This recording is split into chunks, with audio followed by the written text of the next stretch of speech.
Welcome to the threshold of your most impactful work. As your high performance coach, I'm here to tell you that the era of waiting for permission is over. We are diving into the Ruckus Blueprint, a framework designed to help you stop hiding and start leading, creating and living a bolder life. Seth Godin, a master of modern strategy, reminds us that the only place to begin is exactly where you are right now. If you're waiting to get somewhere else before you start, you will never arrive. In my coaching practice, I see the highest achievers struggle not with talent, but with the noise in their heads, the excuses that keep them from the project or the goal that matters the most. Making a ruckus is deceptively simple. It is doing work that matters for people who care. It's about moving from being a cog in the existing system to becoming an architect of something generative that makes things better. Ask yourself, if you can easily imagine 100 ways to make your life worse today, why aren't we focusing on the endless ways to make it better? This journey requires you to rewire your story and choose a strategy intentionally. We aren't here to fit in or follow a recipe. We are here to ignite a bonfire in your soul and turn your wishing into doing. Let's begin the hard work of being fully alive. To reach peak performance, you must understand the birthday lottery. We are often born into systems that train us to be factory workers who just do what we are told. This default system wants you to wait to be picked, to apply for jobs, and to hide in the safety of uniform or a mob. It measures success by points and status: who is up, who is down, and what kind of car you're driving. This system tells you you are a victim of your circumstances. But the architect has a different stance. Pick yourself. High performance is about ending the wait for gatekeeper to authorize you. When you choose to wait, you're building a perfect place to hide from the risk of rejection. The architect's narrative is powerful. I cannot change certain facts, but I can change the circumstances.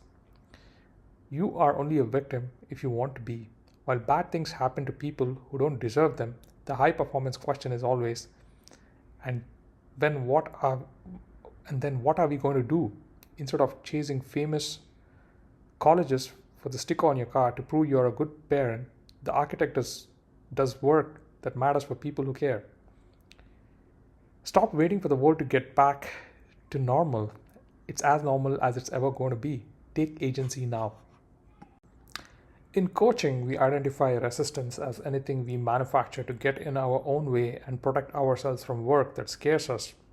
It is the writer's block or the procrastination that keeps us from being on the hook. Here is the high performance secret.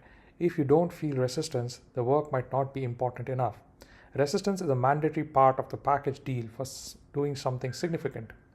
When resistance shows up, don't try to make it go away. Instead, say thank you. It's the compass pointing directly to the hard work that needs to be done today. In modern era, hard work isn't about carrying gravel. It's about telling the truth in a way people can hear, making a difficult decision, or creating something that has never existed before. The default system wants you to sit for 3 hours of streaming every night because that makes the companies happy. But that comfort is a trap.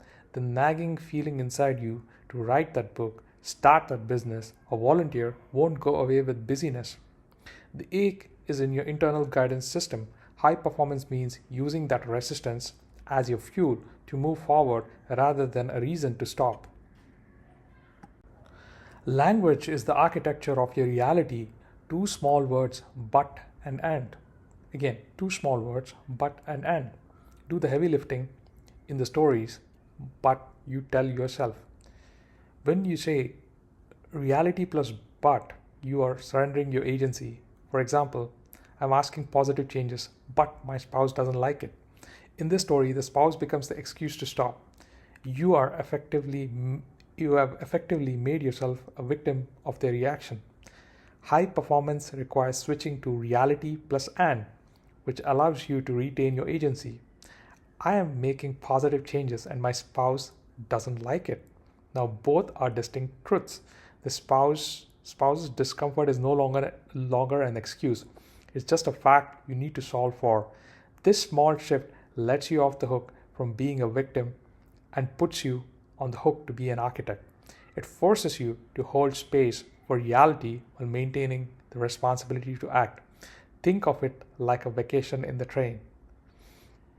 Think of it like a vacation in the rain. Saying it's raining, but my vacation is ruined shuts down the possibility. Saying it's raining and what I'm going to do about it now opens the door to a new strategy. Maybe you could go and visit a museum or something indoors, like a movie or so, when you're on the vacation. Agency is the freedom to show up and offer your work to the world, regardless of the rain. To manage your energy like a pro, you must distinguish between problems and situations. A situation has no solution. You cannot rewrite the laws of physics. You cannot be in two cities at once, and you cannot force a company to buy from you if they don't want to. When facing a situation, the high performance move is to accept it and let yourself off the hook. Fighting a situation is a waste of your creative fuel.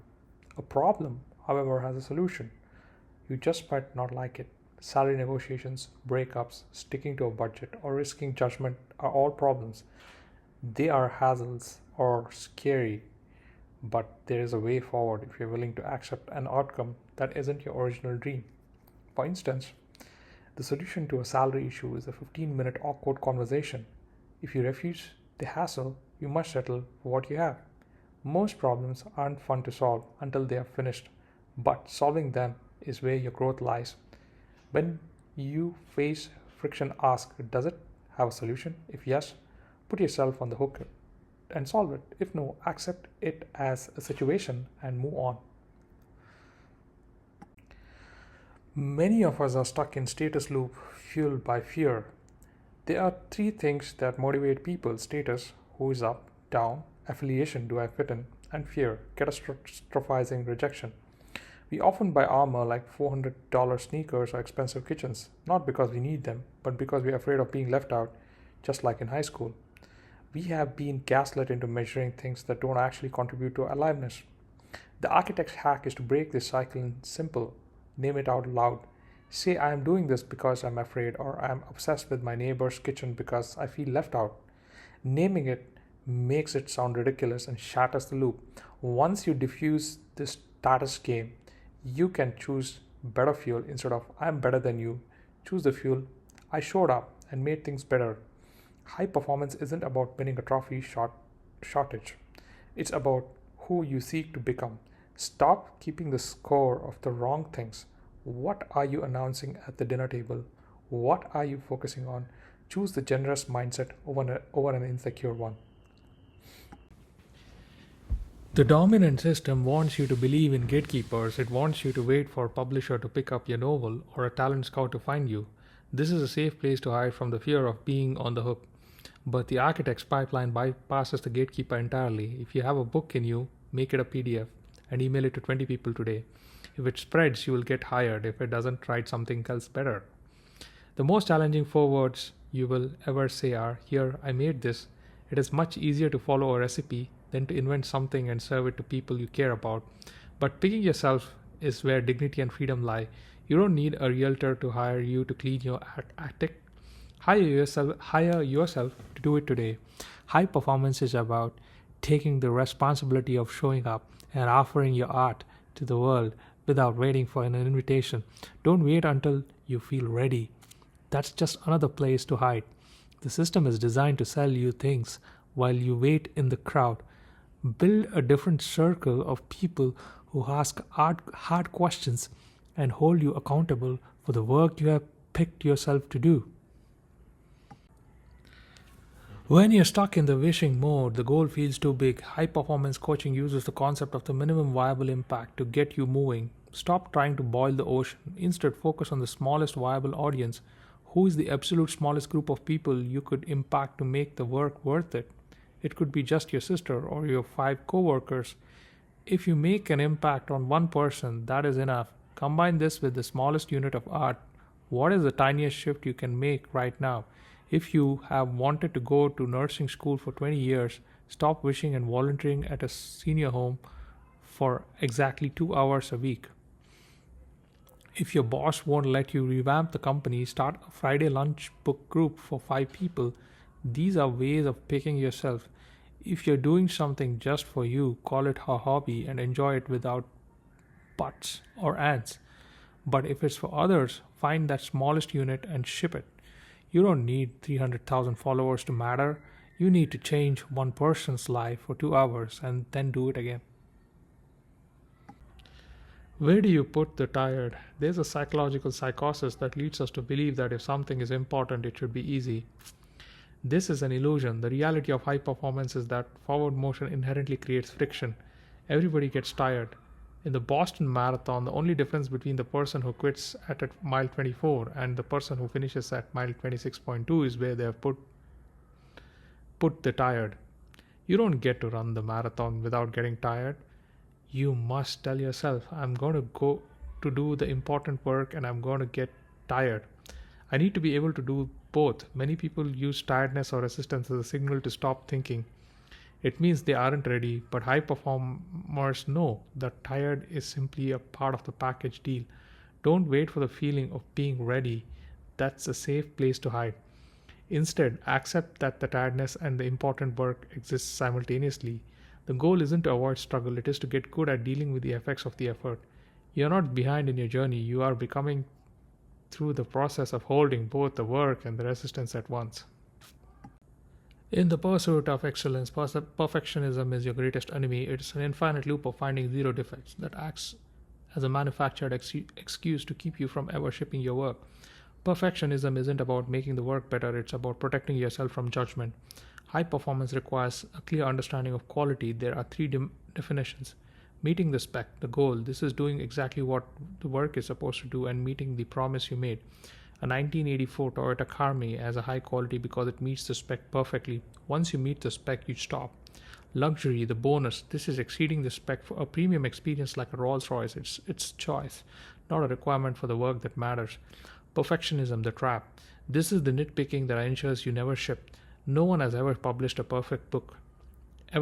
Every masterpiece could be slightly improved forever. The high performance architect asks, what is the spec? The minute the spec is met, the work is done. If you don't like the results, make a better spec for the next project.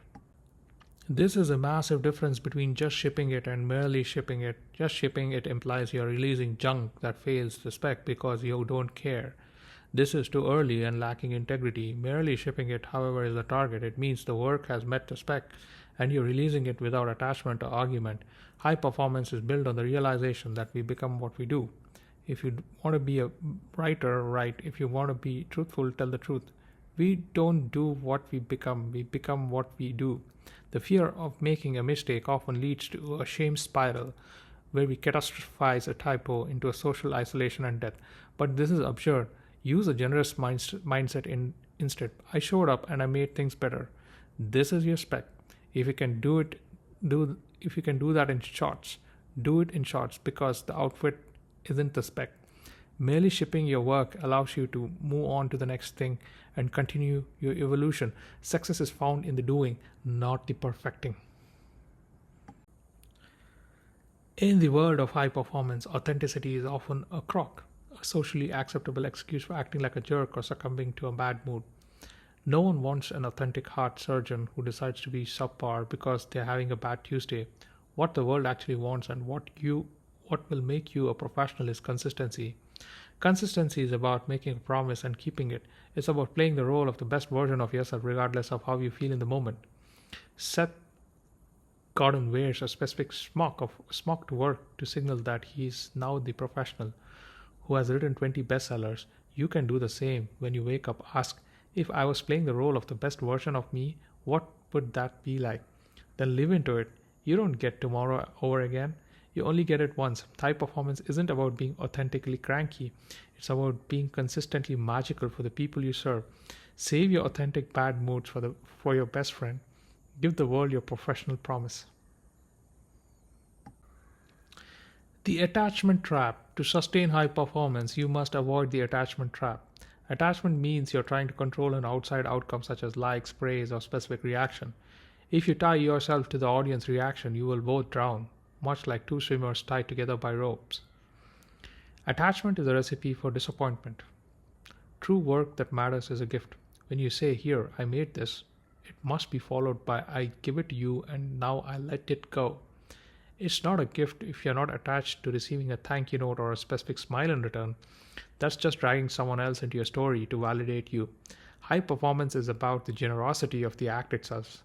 Seth's mother grew a museum store tenfold not by seeking status, but by being willing to do an event where, if no one comes, no one will know that no one came.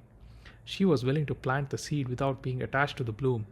When you operate without attachment, you are remarkable because you focus on how others benefit from your work, not on how you benefit from their praise. Let's synthesize everything into the Ruckus Makers framework, a 4-step cycle for continuous high performance. Pick yourself, stop waiting for a gatekeeper to choose you. Ask, who is it for and what is it for? Define the spec, determine exactly what the work needs to be successful. Don't aim for perfection, aim for the promise. Merely ship it. The moment the work meets the spec, release it as a gift without attachment. Show up consistently. Play the role of the best version of yourself. Hold the tire that comes with the forward motion and repeat the cycle. To make this work, you need a cohort, 1, 3, or 5 people who will tell you the truth and challenge you to be your best. High performance is a team sport. We become who we hang out with and what they expect of us. Build a circle that expects you to make a ruckus. This framework isn't about breaking every rule. It's about disciplined practice of creating value. Start the cycle today. We conclude with one core truth. Making a ruckus is a work that matters for people who care. It isn't about calling attention to yourself or being a disruptor for the sake of it. It's about the dignity of using your agency to make things better. It can be a small amount of work or just one person, that's enough. I challenge you to start exactly where you are. Don't do the work that doesn't matter or that feeds a system you don't believe. Do the work that haunts you, the work that rhymes with your deepest aliveness. Whether it's starting a community garden, going back to school, or changing how you treat your family, realize that you have the freedom and the responsibility to show up.